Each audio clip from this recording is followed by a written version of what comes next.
Hello and welcome to September's virtual information session for election candidates hosted by Edmonton Elections. My name is Chris Hayward, Project Lead of the Elections Office, and I'm joined today by Tara Ward, Director of Edmonton Elections. Hi, Tara. Hi, Chris. At this time, we acknowledge that we're on the traditional land of Treaty 6 territory and the traditional Métis homeland of Region 4. We acknowledge the diverse Indigenous peoples whose ancestors' footsteps have marked this territory for centuries, from First Nations, Métis, Inuit, and now settlers from around the world. Turning to today's session, we have a lot to share with you, as you can imagine, as election day gets closer and advanced voting starts on October the 4th. Tara will take us through a presentation sharing some information on what we're doing to keep voting a safe experience, and then what you can expect as a candidate throughout that advanced voting and election day process. We'll talk more specifically about some rules for accessing voting stations, and then give you some insight about what to expect once those stations close. We'll also share some information on the count center, which will activate on election night, and the ways that you can engage in that counting process. As always, once we've gone through the presentation, we'll give you the opportunity to ask some questions. You can submit those to us at elections@edmonton.ca. We'll try and get through as many as we can, but know that we'll circle back to those that we don't have time to address today. Before we start, I want to remind you that we do have our website up and running and still adding content to that as we move closer to the election. So please do keep an eye on that. We'll also post the recording of this session alongside all of the others that we've done since we started this process in November. So with that, I'll turn it over to Tara. Great. Thanks, Chris. I wanted to start out and just speak to the work that we've done to prepare over the last several months for the upcoming Edmonton election, and to ensure you as candidates and in your official agents and scrutineers, as well as workers and voters, of what we're doing to ensure that it's a safe election. And just to remind everybody that the safety of election workers and voters is a top priority for us. So there's quite a few pieces listed there on the screen, and we know that the changing public health orders have created some confusion, but we're clear on what we need to do on election day, and through the voting opportunities. So some of the things that we're planning on doing and will be enforcing at the voting stations are listed here.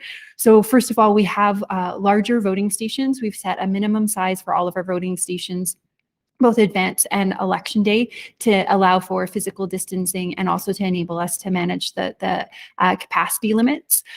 We will also have plexiglass barriers on site for our election workers for the first point of contact with voters. Masking is mandatory for all workers, voters, and visitors, which includes candidates, scrutineers, and their official agents at voting stations. We will have election workers pre-screening for COVID-19 or respiratory illness symptoms before they come on shift. There'll be hand sanitizer readily available. There'll be enhanced sanitization throughout the voting station, and there's increased opportunities for voters to vote in advance voting, and we will be managing lineups.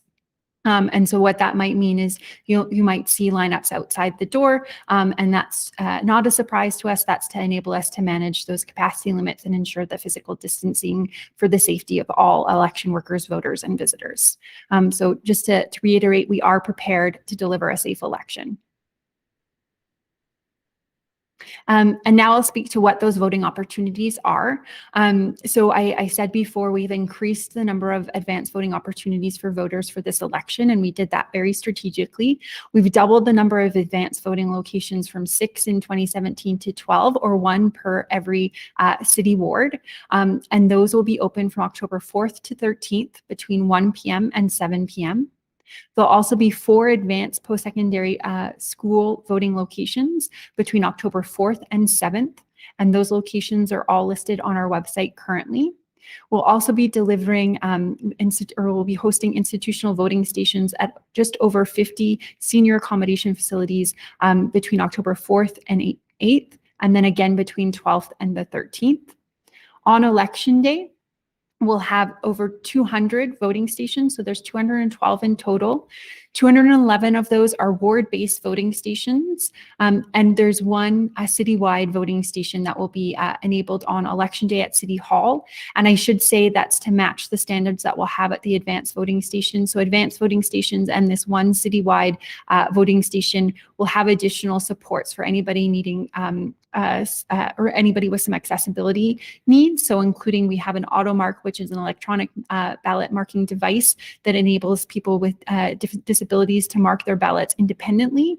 We'll also have at all of those 12 advanced voting stations and this one centralized citywide accessible voting station, a hearing loop system. So that's for anybody who has a hearing aid or a cochlear implant, just to add those additional supports and ensure that those voters are able to vote as independently as possible. And on election day, we'll also have some institutional voting stations at hospitals and potentially a few seniors accommodation facilities as well. The third opportunity for voters to vote are special ballots. Special ballots in Alberta and under the Edmonton election have three reasons for a voter to request those. One is if they have a disability. Two is if they're going to be away from the local jurisdiction on election day. And the third reason is if you're an election worker, and that includes a candidate, official agent, or scrutineer who's working at a voting station other than their actual voting station. And those applications can be accepted up until 4:30 p.m. on election day, and those special ballot packages must be returned by 7 p.m. on election day. So those are the overarching voting opportunities that we have available for Edmontonians in the 2021 Edmonton general election. And so some reminders and rules for candidates, official agents, and scrutineers. Some of these are ones that we've had in place for a very long time, and some are newer. But for voting stations, there's no campaigning in and around voting stations. Any of the voting stations I named, so institutional voting stations, advanced voting stations, or election day voting stations. So that includes things, no canvassing for voters, no signage, no t-shirts or pins. Candidates, official agents, and scrutineers can observe the voting process, but they cannot obstruct the voting process. And we'll explain how and where you can do that in a voting station shortly. And all candidates, official agents, and scrutineers are required to follow all health and safety protocols. And so just a reminder on that last piece, when we talk about institutional voting stations, they may have enhanced requirements to access and observe the voting process in their voting station of above and beyond the required masking. So that could be increased PPE that will need to be worn by scrutineers and election workers, as well as potential need to require proof of vaccination or a negative COVID test. So please be aware of that, particularly for those institutional voting stations, because those are, again, hospitals and senior accommodation facilities. If you're looking for some more information, just to remind you of our advanced voting locations and election day voting stations, those are listed on our website. The institutional voting stations will be posted shortly. So you can have that list to organize your teams as well. And you should review the Local Authorities Elections Act, which I know sounds intimidating, but that's all of your key information for how you as candidates and your official agents and scrutineers should be acting on election day and during voting opportunities, as well as I would encourage you to explore Municipal Affairs website that has quite a few tools to help you understand the roles and responsibilities of candidates, official agents, and scrutineers during voting opportunities. In order to access a voting station above and beyond what I just mentioned about the public health measures, official agents and scrutineers must present upon arrival at the voting station their assigned Form 16, and those will be available on our website.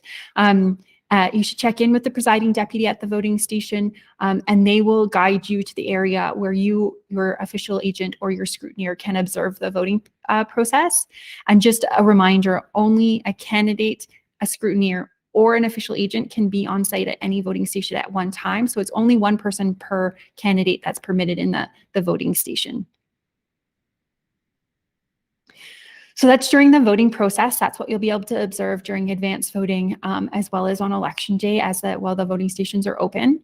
But when voting stations close, we wanted to share what the process is that your teams or yourselves will be observing. So, and these will be slightly different for advanced vote and on election day. And this is in part because Edmonton Elections I should say, votes can't be counted until after 8 p.m. on election night. So this is probably similar to other jurisdictions as well. But we also use voting technology, and we have been using voting tabulators since the 1990s, but that will mean the process you're observing is slightly different. So during advance vote, again, after the voting station is closed at 7 p.m., one candidate, official agent, or scrutineer may remain in the voting station to observe the closing procedures. You'll observe there at the advance vote the transfer of the ballots from the ballot box into the ballot transfer box, as well as be able to observe the ballot accounting form completion and sign the ballot accounting form if you so choose. But elections results will not be counted until after the close of the voting station on election day at 8 p.m. So that's at advance vote. That's what you'll see at the close of voting stations through those 10 days. On election day, again, it's only one official agent, one candidate or scrutineer per candidate that can remain in the voting station after the close of the voting station. And on election day, you'll observe, again, the same transfer of the ballots into the ballot transfer box. You'll be able to observe the presiding deputy completing that ballot accounting form, as well on election night after the close of voting stations, and when the tabulators run the results tape, that one results tape will be posted in a visible location in the voting station for you, your candidate, or your official agent or your scrutineer to observe. So those are two slightly different processes. So we just wanted to make sure that people were clear on that. And what to expect on election night at Count Centre. So it will look a little bit different this time. So I want to make one correction to the slide. On election night, counting will begin at 8 p.m. after the close of the voting stations. We will allow candidates and scrutineers and official agents to enter Count Centre after 7 p.m. And we'll start to organize ourselves for the count at 7:30, but nothing will be counted until the close of voting stations after 8 p.m. And what will be counted at Count Centre are the special ballots, the ballots from the institutional voting stations, and that's also where we'll get the advance vote results from the advance vote tabulators. And once those ballots are counted, those results tapes from those voting tabulators will be posted again in a visible location in the Count Centre. And we will share more details with all official candidates via the contact details, in particular the emails that you have on site or registered with us in the coming weeks to give you more details about Count Centre on election night. In terms of expectations of timelines, again, voting stations don't close until 8 p.m., so we can't start the count until that time. Official results will not be posted until Friday, October 22nd, but on election night, unofficial results will be posted on open data. And again, just a reminder, those won't be immediate, not right at 8:30, they'll be later in the evening. And again, because this is a slightly more complex election, they might be a little bit later than other times. We got through it. Thank you, Tara. We did. We did. And we did promise folks right off the top that we were going to launch a lot of information towards them at the start of the session, and I feel like we fully delivered on that. So we did. A reminder for those of you watching, please do visit our website. We have all this information provided for you there. Tara mentioned the email that you'll receive if you have an email address on file with us before that describe those Count Centre results specifically. So look out for that as we get closer to election day. Do familiarize yourself with the local authorities election act, as Tara mentioned, and check frequently on the municipal affairs website for anything emergent that they may have. Gonna transition us now to the Q&A part of the session. So thanks to those of you that've been watching. Whoops. It's my first day using a computer, apparently. To those of you that have been watching and submitted questions for us, Tara, I wanna start by just asking again about the process for counting votes, because different orders of government do their elections differently, and even at the local level, there are some discrepancies between, or different processes between local jurisdictions. So can I just ask you to reiterate that piece again?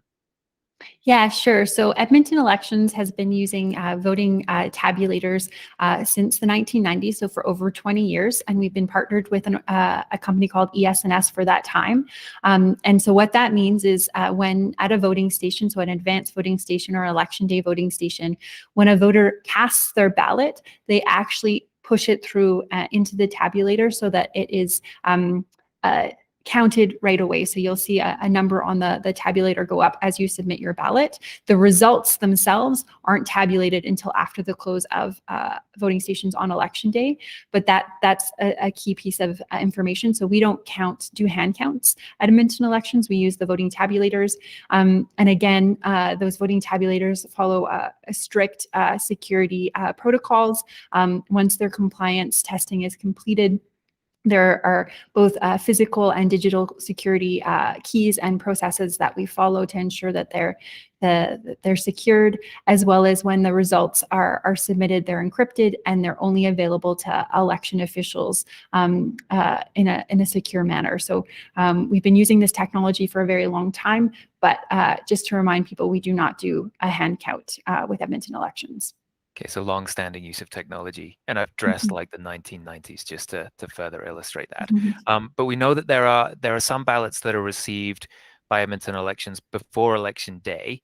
Are the processes for counting those ballots different? Just talk us through a little bit of the nuance of that, if you can.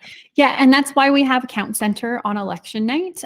So the special ballots, as well as the institutional ballots, will be counted at count center on election night. So special ballots are the ballots that are mailed in from voters who are eligible for those 3 reasons to apply for the special ballot.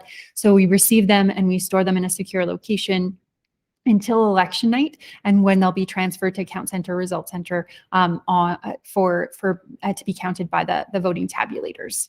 And that's the part of the process that candidates, official agents, and scrutineers will be able to observe. Yeah, and I wanted to ask about that because I think it's clear to people, I think, how that works at an election station. But given that there are slightly different processes at count center, is there a different process then for candidate scrutineers in terms of observing those pieces? No, it will be the same rules as at a voting station. So it would be 1 person per candidate that can be on site. We will have masking requirements in place because it's indoors, physical distancing, as well as capacity limits on the space. But we'll email all of those details to candidates, official candidates in the coming weeks so that they're well prepared for election night. Okay, thank you. And I'm glad you mentioned the mask piece because I wanted to ask about that too. That although the election stations, voting stations, sorry, are different from count center, those same regulations in terms of masking apply? Yeah, there are public health orders in place and we'll follow those, as well as we'll have all of the other kind of abilities to sanitize and hand sanitizer on site for people's safety and the ability to physical distance. Yeah. Okay, great. Thank you. Those are all the questions I had, but I'm going to do a final check of the inbox before I let you go, just to make sure we haven't missed anything that we can get to today. And not seeing anything, so I'll move us along then, just for some final reminders about how you as candidates can stay updated, stay engaged with us. We've said this a number of times. I feel like I've been saying it for months, probably because I have. But our website, edmonton.ca/elections, please do check that. We'll make sure that is the most comprehensive source of information around the Edmonton election. But if you're not already, do follow us on Twitter at EDM Elections. You'll be alerted there if anything is changing, if anything is emergent that candidates need to know. Most of you have subscribed to our e-newsletter, so thank you for doing that. Know that if your email address is on file with us, that you'll get an email, a message close to election day that describes some of the processes that we've discussed. And I think that's where I want to leave it, Tara. So thank you for joining us today. Thank you to those of you that are watching, and on behalf of myself and Tara, wishing you all the best in the coming weeks, and we will talk to you soon. Thank you. Thank you, Chris. Thanks.